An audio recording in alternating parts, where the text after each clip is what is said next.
squealing is going to be the death of me. That's what I get for tapping on it. Oh, is a red light blinking? I assume that means it's recording? Okay. Hello, Equestria. This is the captain of the SS Ursa Major Spitfire speaking. I can't wait to share my discoveries with you all over my adventure here in space. So far, it's been breathtaking. Equus is beautiful from up here, and I hit orbit a few hours ago. Takeoff was terrifying, but exhilarating. The spaceship is incredible. I even have an entire research station on board. Princess Twilight, you'd love this. My research will involve a wide range of topics. Things like how one maintains plant growth in zero gravity, spacewalks, and if substances like oxygen can be synthesized in the void of space. In the event that Equus becomes no longer habitable, we need ways to survive off-planet, so my work is pretty important. As the years go by, I'll be sure to broadcast my research and tell you all what else I see in this vast galaxy. I'm sure that I'm bound to see some astronomical wonders out here. Comets, meteors, the like. Oh, speaking of, I'm going to be up here over the upcoming total solar eclipse. That'll be fascinating to witness from the ship. I'll be sure to take plenty of pictures to send back for the papers. Anyway, I'd better rest up. Sorry my first log was so short, but I've got a full day tomorrow of research and settling in here. Spitfire, captain of the SS Ursa Major, out. Log 4. Sorry I'm a little late, dear listeners. Today's the solar eclipse, and I'm coming to you live T-minus 3 minutes from the eclipse's peak. My launch was considered with this special event in mind, and it'll be a historical first to describe to you listeners what I'm seeing. Don't worry, plenty of photos will be posted in the newspapers nationwide, as I plan on sending tons down to you on Equus. How fascinating is this, Equestria? Oh, it's starting! Would you look at that? A huge shadow is spreading over the western half of Equestria. Alright, let's get these Shoot! Didn't mean to drop that.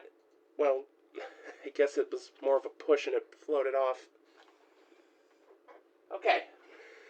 Now I have my camera, and...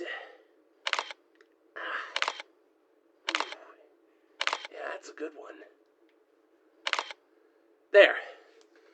Photos taken. Those will be sent down for newspaper publishing. Expect to see those photos later this week. I can't wait for you all to see them. Help! Anyway, there isn't too much else to report on. Just remember, don't look directly at the eclipse. You can and will damage your eyes permanently. Trust me, you don't want to do that. Spitfire, captain of the SS Ursa Major, out. Log 30. Hello, Equestria. Are you proud of me? I'm on time now. I've finally gotten into the habit. Anywho, I've got some fun research to share. Princess Twilight, I know you're listening, so get ready to take your notes. I have some groundbreaking new discoveries from up here. As I mentioned, I'm currently researching how plants grow in zero gravity. While I'd initially thought there wasn't a difference, it turns out there is.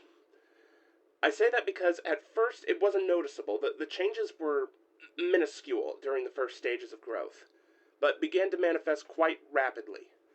Physically, they grow more efficiently, and after some trial and error, I've managed to use the zero gravity to encourage the seedlings to grow larger, at significantly faster rates. The long and short of my understanding is that the lack of the downward force of gravity allows the plants to use less energy on reinforcing their stems, which promotes faster growing, larger plants to thrive. So, out here in space, if we ever needed to live in such a place, we could grow our crops far more efficiently. Once we figure out the perfect positioning and spacing ratios, we'd get it down to the centimeter and grow our food at a significantly faster rate than on Equus. I'm lost! That being said, there appear to be a few visual changes displayed besides the thinning stems, but none of too much importance thus far. I'm not 100% sure just yet, but I believe that something has changed with how they photosynthesize. It's so fascinating how much of a difference is made just growing them in zero gravity, right? That's all I have for now, but it's some pretty solid research. I have a few photos of the plants and other general space photos to send down to Equestria. You'll see them in the papers soon. Spitfire, captain of the SS Ursa Major, out. Log 124. Hello, Equestria. This is Spitfire speaking. Well, who else would be speaking? It is just me, after all. I won't lie to you, folks. It gets a little lonely up here. So, thank you for listening. It makes me feel that much closer to you all back at home. I'm nearly halfway through my first year out here. Please keep sending me your messages. I appreciate each and every one. Anywho, I've been doing more plant research and have started taking spacewalks. The view when you're really out there, instead of inside the spacecraft, is unlike anything I've ever seen. Unfortunately, my camera wouldn't work outside the spacecraft. But just imagine the photos I send down without a pane of glass in front. Just the other day when I was spacewalking to inspect the exterior of the ship, I got to see a comet go by. For those who don't know, a comet is similar to a meteor, but they usually have brilliant bright tails that come in all sorts of beautiful shades. These colors are due to solar wind and radiation sweeping away gas and dust from the nucleus of the comet, often forming 2 or more separate tails. How cool is that? I have a plant research update for you all too. The larger they get, the more you have to reposition them to encourage the increased growth rate and size. But something's odd. I'm not sure what's causing it exactly, but the plants have started to lean. Even when I reposition them, I find them leaning again later on, and it's affecting their growth in the long term. My other research has proven fruitless thus far. I was provided some very interesting methods to attempt to create synthetic oxygen, but there hasn't been any progress at all. I've given it attempt after attempt, magic, science, and even mashups of both. Nothing has led anywhere. I'll have to get back to you later on that front. I'd expect an update within a couple of months. Research and growth take time, after all. Spitfire, captain of the SS Ursa Major, out. Log 245. Hello, Equestria, and beyond, it seems. Captain Spitfire coming in with some new experiment updates. I've made a breakthrough with the synthesized oxygen. As it turns out, magic is amplified out here. I just wasn't using it right. How did I come to this conclusion? Well, I was working with my plants, repositioning and propping them up from the unusual leaning they have continued to show. I was gently straightening them out with garden stakes when one of the items I was sent with, a crystallized font of magic, fell. Like, to the ground. This was baffling because, obviously, I'm in zero gravity, so how'd that crystal fall to the ground? Well, like I mentioned earlier, magic is amplified up here. And after some studying, I've discovered that it's almost like it created a small field of gravity around itself, affecting the objects around it. But instead of it being the gravitational center, it's almost like this crystal made its own center of gravity elsewhere.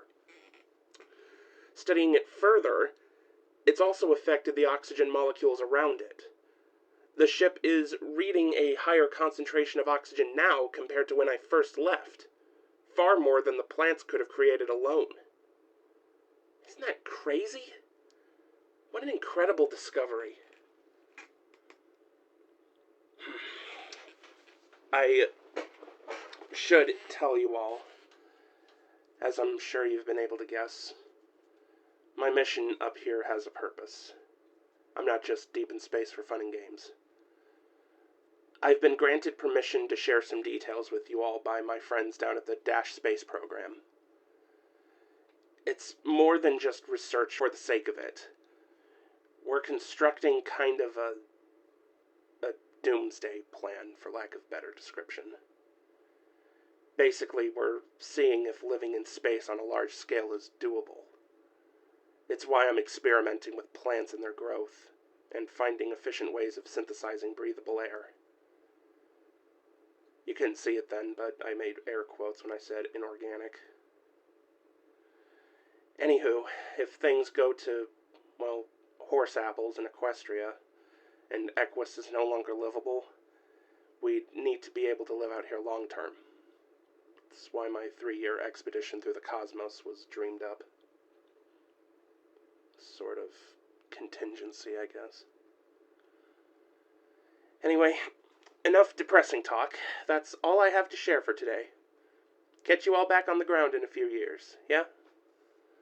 Spitfire, captain of the SS Ursa Major, out. Log 375. Hello, everypony. Spitfire here. So, I've figured out why the plants were leaning, and it's rather grim. Something is causing the SS Ursa Major to veer off course. I suspect that an unseen celestial body within our solar system has a more powerful gravitational pull than Equus and her moon. I thought I was going crazy when Equus looked smaller, but I looked over the course outline. I'm off course. Way off course. By my estimates, I'll have permanently left the orbit of Equus in 3 days. I don't know how long my signal will last. Come on, do something! I don't know what to do. I've weighed nearly all my options, but the strength of whatever is tugging me away is too much. My thrusters weren't built with fighting against anything in mind. Maybe I can boost them somehow. Those fonts are really powerful in an explodey way. 3 days. I have 3 days to figure something out before I'm really out of options. I can do that. Okay. I won't be making any logs for these next few days. I need to pour everything I have into this. I've got an entire laboratory created with the brightest minds in Equestria. What can I do? Mom, Dad, I'll see you soon. Okay. I bet you can see me from down there, can't you? So near yet so far. Spitfire, captain of the SS Ursa Major, out. See you on the ground.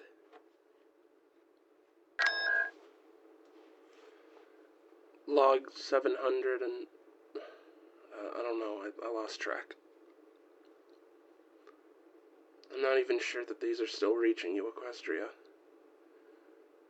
It's been a full year now since I left our system, drifting aimlessly through space.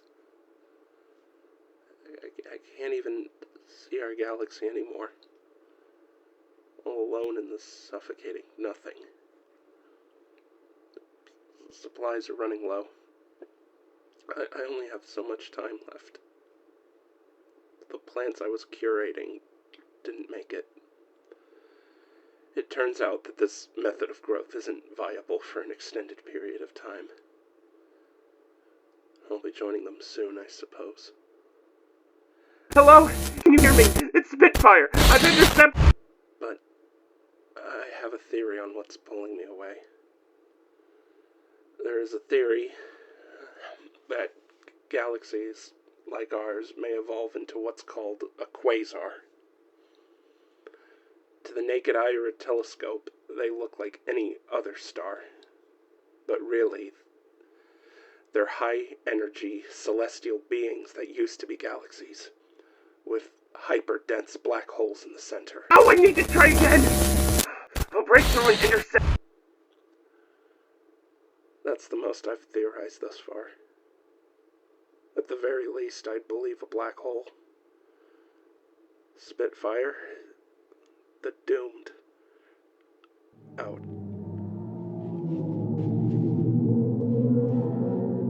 Log 700 and... I don't know, I lost track. I'm not even sure that these are still reaching you, Equestria. It's been a full year now since I left our system, drifting aimlessly through space. I can't even see our galaxy anymore. Oh, Whoa, this is Spitfire. I've somehow... Supplies are running low. The plants I was curating didn't make it. It turns out that this method of growth isn't viable. Spitfire, I've somehow intercepted my own log. Please, I need you to listen. Spitfire? The doomed. If what I was told about my Princess Twilight is true, you need to leave Equus now. Take the ships and go. It's not viable long-term, but the plant growth is not only possible, it can be accelerated. We can sustain for long enough to figure out a better way. I've seen it with my own eyes. I was right about the QUASAR. That QUASAR is about to collapse in on itself. You have to believe me. Please, get off that doomed planet, please. You need to go now. I can't explain how or why I've been able to do this, but I know it's been years since I stopped being able to communicate with Equestria. I've survived a black hole. Some way, somehow. The theory that they're wormholes must be true. I need to stop talking about this kind of stuff. That QUASAR is going to explode and consume everything that surrounds it in a radius so big this might even be the end of the universe as we know it. Go! I'll be watching from up here. Wherever here is.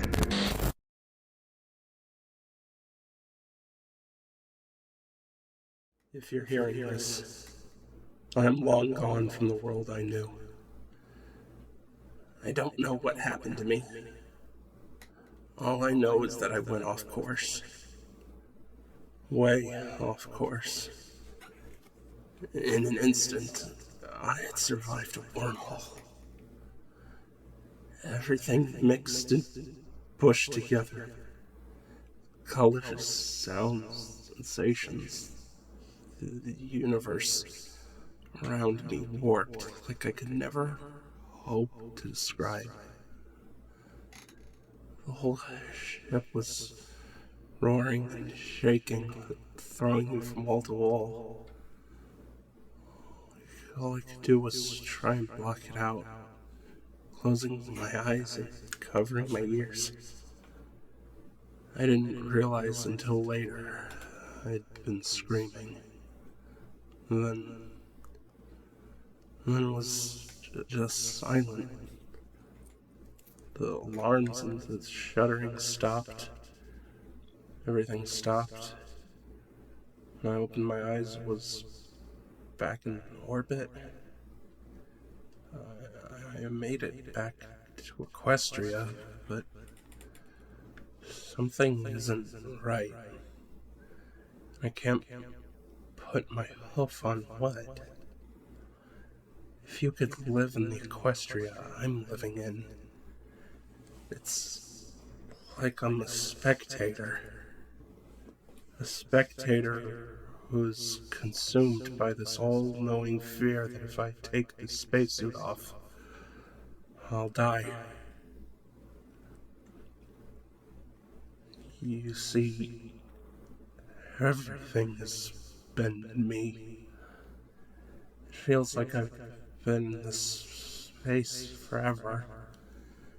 I've spent countless hours or years figuring out how to navigate here, and it's unlocked something otherworldly. I began to dip my being into the past, little by little. The plants dying, the font crystal falling, the disturbances on my logs, little things here and there. It was all me. Me now, or then, or to come. I don't know. I just want to go home to turn back the clock. Maybe if I change enough, I can undo what's been done. Maybe it sounds selfish, trying to force the universe to take me home. Even if it's not me, it can be some other me from some other time. If she can go back with the knowledge to save everyone, it might take millions of tries, but one of them has to work, right? But the longer I try, the more of myself I continue to lose. I hope my attempts at intercepting my own logs worked. I hope they were able to escape like I told them to. I hope my Equestria is safe. Whatever that means. I can't recall anymore. Out.